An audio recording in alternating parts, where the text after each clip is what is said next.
अब हम नाभि चक्र की दूसरी पंखड़ी या पेटल या सब प्लेक्सिस को लेते हैं। ये पेटल का आता है ढम, और इसमें श्री माता जी ने जो आशीर्वाद दिया, जो मेडिकल टर्म्स दिया है, वो हेमाटिक दिया है। हेमाटिक क्या है? ये खून से संबंधित भी है, कई चीजों के लिए एक मिक्स चीज है ये। बहुत सारी चीजें इसके अंदर आती हैं हेमाटिक के अंदर। इसके अंदर सबसे पहले आता है एड्रेनल। एड्रेनल क्या है?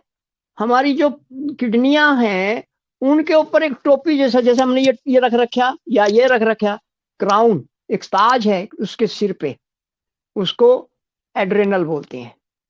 तो वो काम क्या करता है वो भी बताएंगे आपको। तो यहाँ पर सबसे पहला काम ये होता है कि सांस लेने में हेल्प करता है। हमने पूर्वी चिकित्साओं और आयुर्वेद में ये समझा है कि ये पंखड़ी या एड्रेनल या फिर किडनियां मिलके हमें सांस लेने में हेल्प करते हैं, फेफड़े खाली छोड़ते हैं। ये बहुत बड़ा सिद्धांत हमें मिला।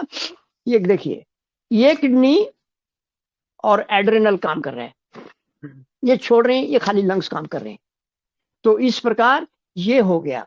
और ये ढम पंखड़ी जो है, अगर भवसागर अनुसंधान के जाएंगे तो ये हमारा जो स्टॉमक है, आमाशय है, वहां है, और इसका जो इंचार्ज है वो अब्राहम जी हैं। और ये लेफ्ट साइड में है, और ये क्लॉकवाइज या left side, total left side clockwise ही चलता है, राइट साइड एंटी क्लॉक चलता है। तो और इसके क्षेत्र में, इस डम पंखड़ी के क्षेत्र कहां तक फैला, बहुत विस्तार है इसका। ये क्षेत्र हमारा जो है ना, एड्रेनल तो है ही है, किडनियां भी आ जाएंगी, हमारा अमाशय भी आ जाएगा, स्प्लीन आएगा, और दाएं तरफ के कुछ ऑर्गन भी आ जाएंगे इसमें, क्योंकि ये सबको साथ लेके चलता है। सांस लेंगे तो भी खून सप्लाई होगा तो भी। तो इस प्रकार ये लगभग पूरे शरीर में इसका एक तरह से प्रभाव रहता है। एड्रेनल दो ही होते हैं, दोनों किडनी पे एक एक होता है। अब ये काम क्या करता है? ये सांस लेना छोड़ना तो बता ही दिया, खून की सप्लाई करने का। एक्चुअल में ये नर्व होती हैं, ये आर्टरी जिसको बोलते हैं, धमनियां होती हैं, ये उनके ऊपर इनका कंट्रोल होता है।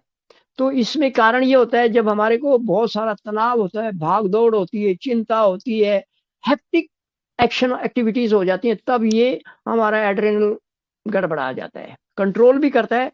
और यही वो एड्रेनल है जो इमरजेंसी के समय मारो या भागो। आपने देखा होगा, आप बहुतों ने देखा होगा, जब दो सांड या दो डंगर लड़ते हैं, जानवर लड़ते हैं, तो लड़ रहे हैं, अदरवाइज वो उठा गए, एक देखा बस का नहीं है तो पूंछ उठा के भाग जाता है। तो यही कहते हैं इसको, फाइट और फ्लाइट अंग्रेजी वाले ने बोला है, या तो लड़ो या भाग जाओ भाई। तो इसका काम किसके पास है? ये एड्रेनल ही करता है।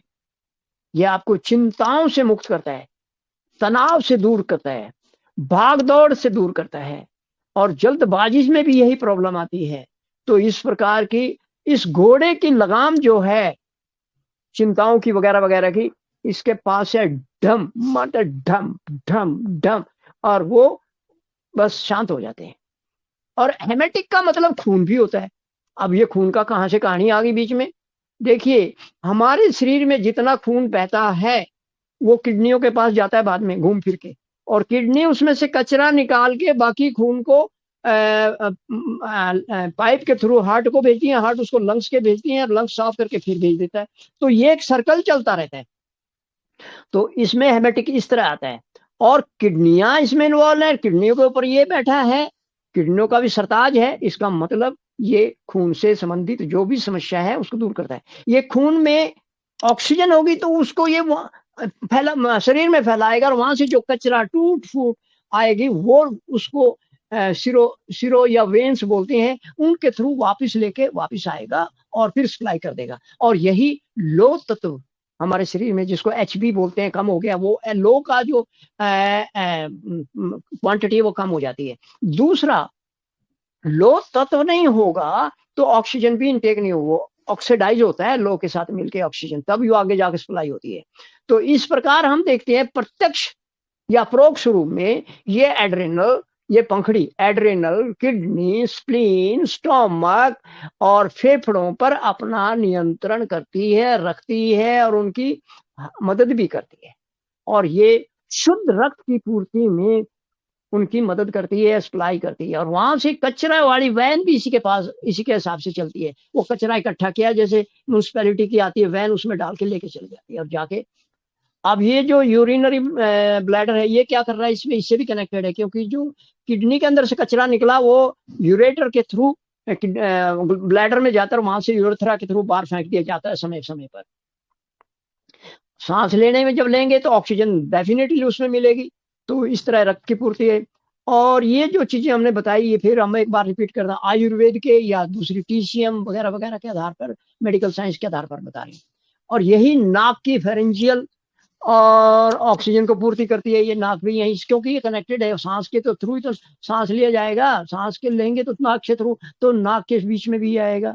और फेरेंजियल साउंड बॉक्स भी इसके अंडर आता है, क्योंकि सांस नहीं होगा, वहां पर हवा नहीं होगी तो हमारी वॉइस नहीं निकलेगी। तो इस प्रकार गला, सांस, सांस की नलिकाएं, फेफड़ों की रक्षा में ये बहुत लाभदायक है। इसका दूसरा पहलू जो है वो हमारा वाइड है। वाइड में मानव शरीर में, जैसे हम पहले बता चुके हैं, एक हार्ट है, 10 बाकी ऑर्गन है। इसी तरह एक आदि गुरु दत्तात्रेय है, 10 उसके अवतार हैं, तो टोटल 11 हो गए।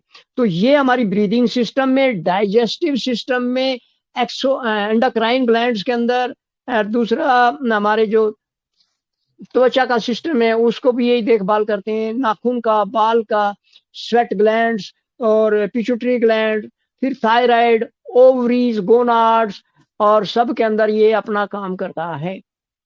तो एंडोक्राइन क्या है, अब मैं थोड़ा सा दो लाइन में एक बता दूं इसको।